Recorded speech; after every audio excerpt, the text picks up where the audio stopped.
What's up YouTube, it's your boy Nash here, welcome back to the channel.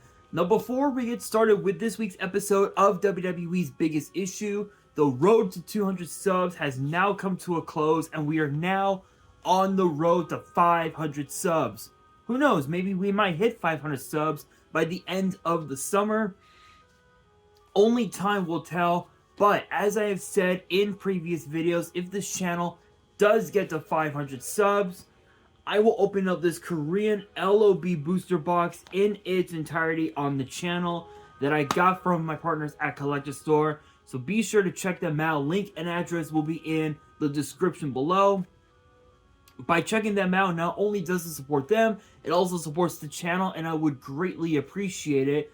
On the hopes to potentially pull a Blue Eyes White Dragon, a Dark Magician, a Red Eyes Black Dragon, a Piece of Exodia, Monster Reborn, Pot of Greed. The possibilities are out there.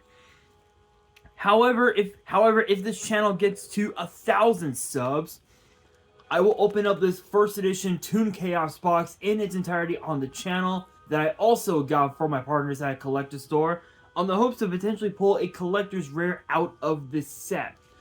But it wouldn't be the first time that I pulled a collector's rare, because I also pulled this. Freshly pulled out of my Genesis Impact box opening that I did last year is a collector's rare B Cup from the Underworld. This thing is absolutely gorgeous as a collector's rare.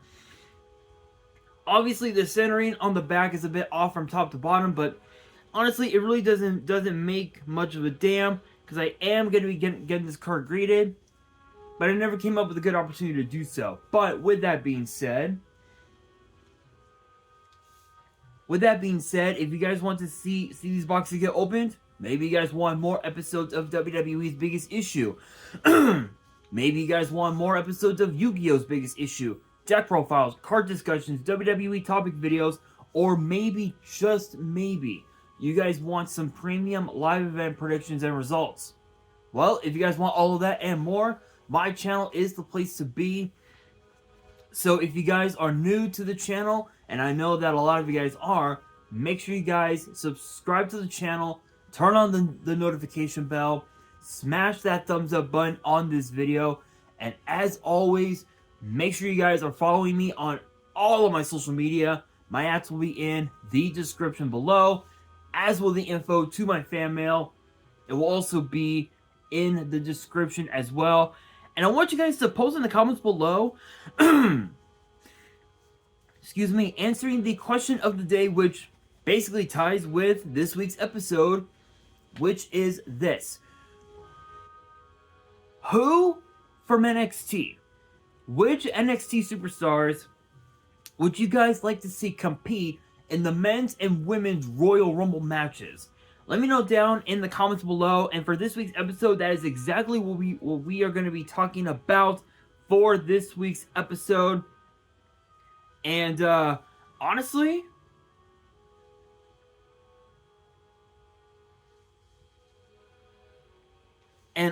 I feel like as if the list that I have here on my second phone, in here are my notes, I feel like as if this list makes sense, because when you think about what NXT has done ever since last year's Royal Rumble, think about some of the NXT superstars that actually appeared in those matches. I think last year, Roxanne Perez entered the women's Royal Rumble match last year, and I think that was it. I'm gonna have to check. Give me 1 second. I'm gonna try and check. Hang on. I will be right back. Alright, you guys. Sorry about that. Sorry. Alright, you guys. We are back. I apologize for pausing pausing the video. I actually had to had to get out the cards from the scorecards from last year, and looking at them both on the men's side and the women's side. The men's side, the only superstars that made their returns to to WWE were just in terms of being, you know, in ring, were just Booker T and Edge and Cody Rhodes, and that was it. That was it. As far as the women's side, there were only two that actually made their debuts in the on the women's side, and that was Roxanne Perez, and at that time she was the NXT Women's Champion at that time, and also Zoe Stark, of all people, if you can actually believe it. Yeah, Zoe Stark had a hell of a showing that that night last year, and also even another return in the form of Michelle McCool and Nia Jax. I mean, excuse me, and even also Asuka, she came back as well. So, but this list of NXT superstars, it makes sense because there's been a lot of talent who have been clamoring to want to compete in the men's or the women's Royal Rumble matches, and one of them was actually Carmelo Hayes this past Friday on SmackDown, and yeah, he took a nasty fall on SmackDown.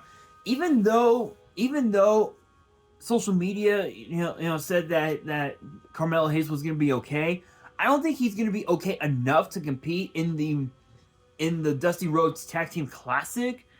But we will have to see tomorrow night on SmackDown, on NXT. But let's get straight into this list. So I've comprised this list of 5 men and 5 women who I believe deserve to be in the Royal Rumble match. And kicking these off for the ladies is none other than Nikita Lyons. I feel like as if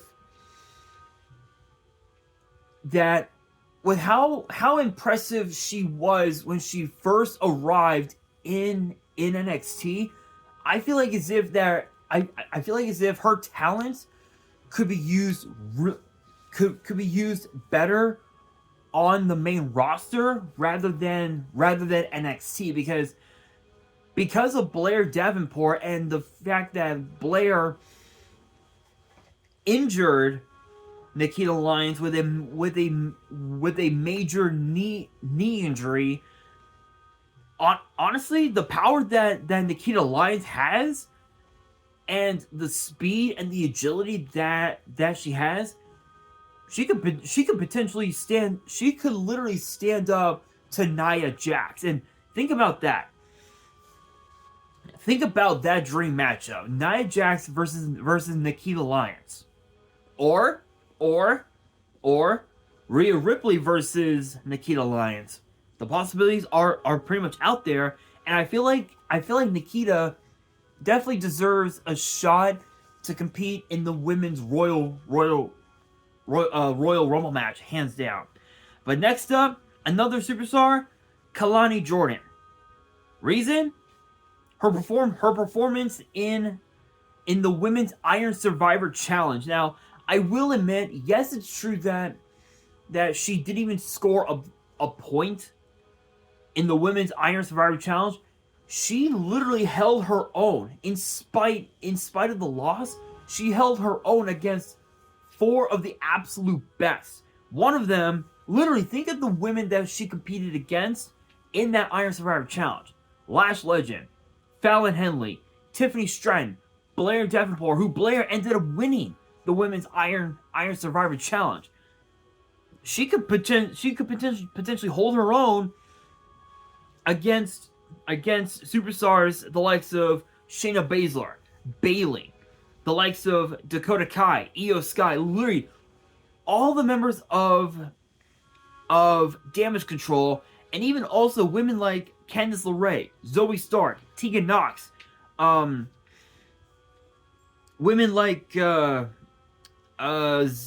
Chelsea Green, who actually, funny enough, Chelsea Green made her return last year, which I completely forgot about. Even also Tamina, which now Tamina is no longer wrestling. She's retired. So shout outs to Tamina. Congrats on a hell of a career.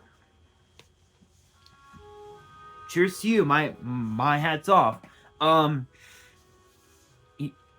like Zelina Vega, or Raquel Rodriguez, or even also Liv Morgan, who we haven't seen in months. I mean, think about that. Those are some pretty cool dream matches for Kalani Jordan. But speaking of Fallon Henley, the aforementioned Fallon Henley, I feel like she deserves to be in that match as well. I feel like that she's being that. It's not that I feel like that she's being underutilized. I feel like that she's underrated, and I say that because even though she's a former NXT Women's Tag Team Champion, I feel like as if Fallon Henley has resorted to being more of a mid-card talent rather than a main eventer, because the talent that she brings to the table, to that squared circle, she has the potential to be a main eventer, but maybe by competing in the women's Royal Rumble match, maybe that could convince NXT to be like, hey, you know what? She's pretty good. She held her own. Let's give her a title shot, or something like that. But next up, Roxanne Perez. Reason being, the performance that she had last year. Think about this. She lasted, I believe, about 15 minutes in the women's Royal Rumble match, and even though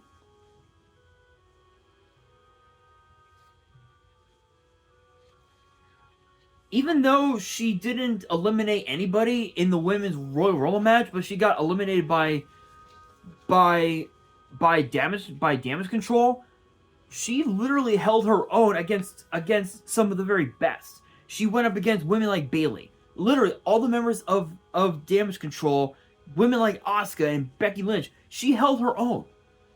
And I think with what she's been doing recently, since losing the NXT Women's title last year at Stand and Deliver in that ladder match, I feel like the second time could very may well be the charm. And think about this: last year, Rhea Ripley entered the match at number 1 and lasted everybody. She lasted the entire field and went an hour, 1 minute, 3 seconds. Literally 61 minutes, 3 seconds in that match. And you look at Gunther from last year. He lasted 71 minutes, 12 seconds before being eliminated by Cody Rhodes, who ended up winning that whole thing. And think about this: Gunther literally eliminated 1, 2, 3, 4, 5. He eliminated 5 men in the Royal Rumble match, where Rhea Ripley eliminated 1, 2,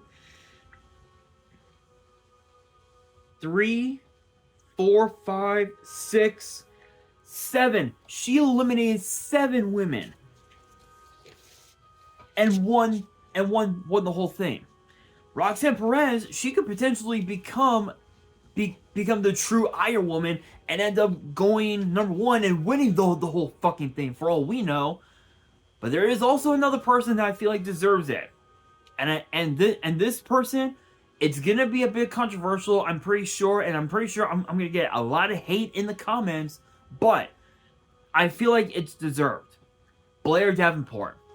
Even though Blair did send a lot of people on on the injured reserve list, including women like Wendy Chu, Nikita Lyons, and Sol Ruka, I feel like as if Blair Davenport, with the performance that she had at New Year's Evil against against Lyra Valkyria over the NXT Women's title. In spite of the loss, she's proven that she is ready to be a champion in WWE, and I think by competing in the women's Royal Rumble match, that definitely puts her in line to potentially be in this year's Royal Rumble match. That's just how I see it. Excuse me.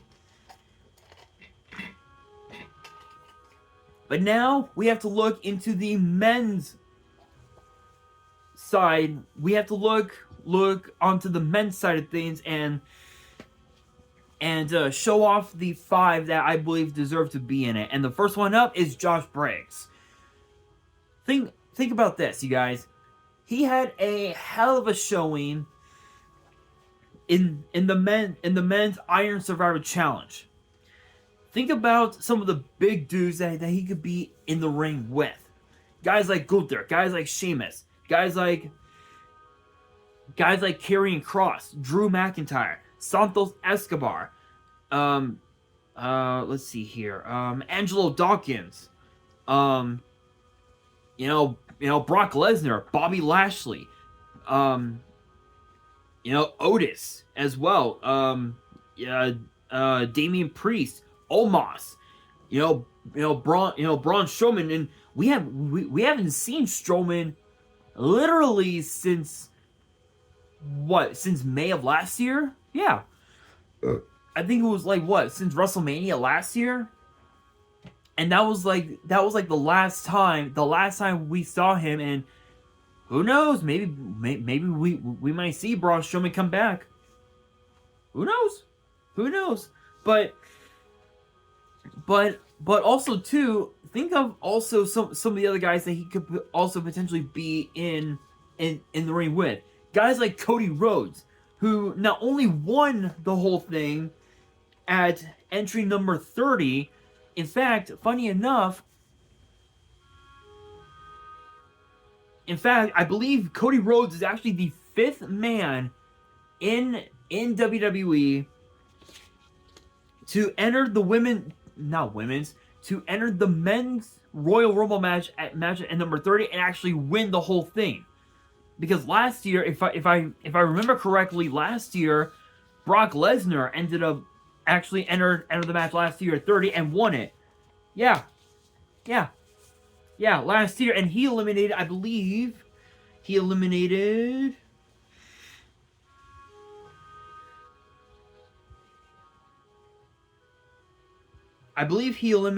what, 1, 2, 3, 4, 5. He eliminated 5 men.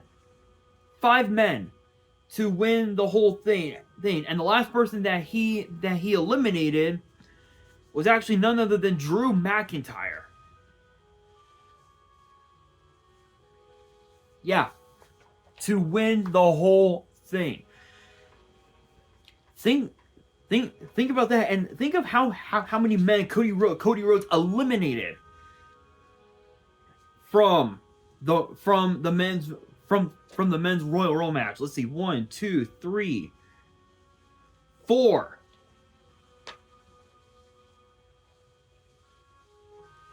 5 as well. Same thing. 5 men.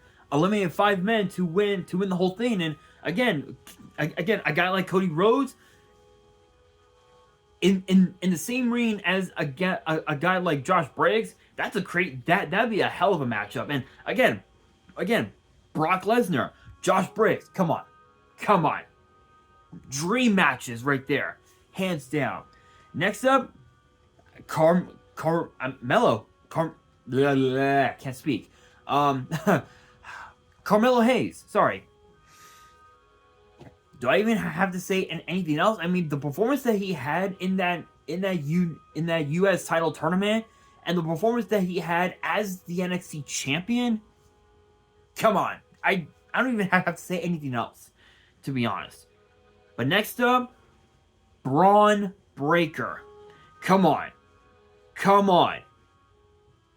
Braun Breaker, Bobby Lashley. Braun Breaker, Brock Lesnar. Come on.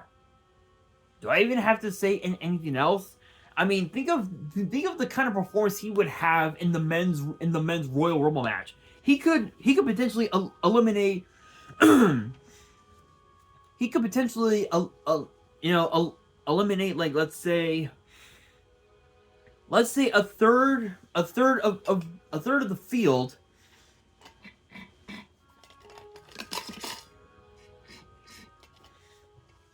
only to get eliminated by Kofi.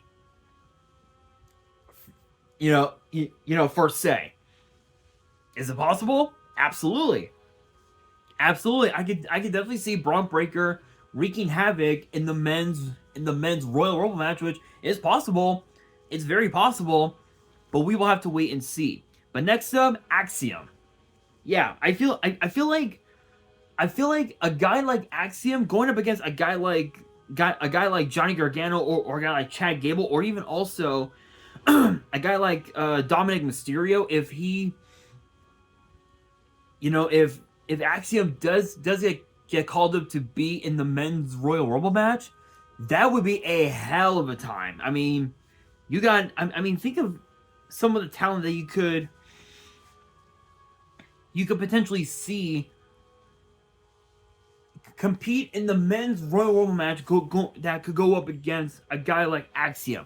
You got guys like Kofi. You got guys like Johnny Gargano, Chad Gable, guys like Santos Escobar. You got guys like Rey Mysterio. Although, to be fair, Rey Mysterio, he's out with an injury, so we won't be seeing him for quite some time.